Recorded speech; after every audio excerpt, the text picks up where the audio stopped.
جانتے ہیں کہ انگزائٹی کے اندر بھی ایک ایسا ڈس آرڈر ہے جس کے اندر ایک انسان کا اپنے گھر سے باہر نکلنے کا دل نہیں کرتا، یا اس کو خوف ہوتا ہے کہ اگر وہ اپنے گھر سے باہر نکلے گا تو وہ جس بھی سوشل سچویشن میں ہوگا وہاں پہ ٹریپ ہو جائے گا یا وہاں سے اسکیپ نہیں کر سکے گا۔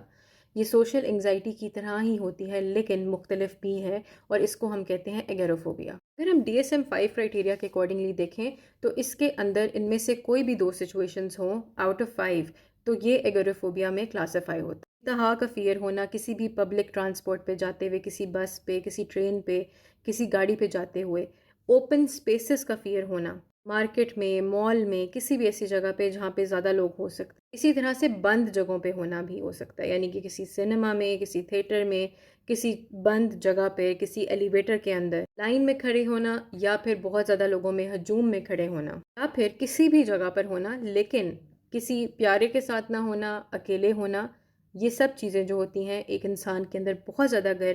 فیئر ڈال دیں ان میں سے کوئی بھی 2 سچویشنز یا اس سے زیادہ، تو یہ ایگوروفوبیا ہوتا ہے۔ لیکن صرف یہ چیز نہیں، آپ نے اس میں یہ بھی دیکھنا ہے کہ اس انسان کے اندر یہ خوف ہوتا ہے کہ اگر وہ ان سچویشنز میں پھنس گیا تو وہ یہاں سے باہر نہیں نکل سکے گا۔ اس کے علاوہ یہ خوف بھی ہوتا ہے کہ اگر مجھے پینک اٹیک ہو گیا تو میں اس سچویشن سے نہیں نکل سکوں گا اور میری کوئی مدد کرنے والا نہیں ہوگا۔ لیکن اس میں ایک بات یاد رکھیں کہ اس انسان کے اندر ضروری نہیں ہے کہ پینک ڈس آرڈر ہو سکتا ہے اس انسان کے اندر پینک ڈس آرڈر نہ ہو لیکن وہ ایگوروفوبیا کے ساتھ ہو۔ یہ بات بھی یاد رکھنی ضروری ہے کہ یہ 6 مہینے یا اس سے زیادہ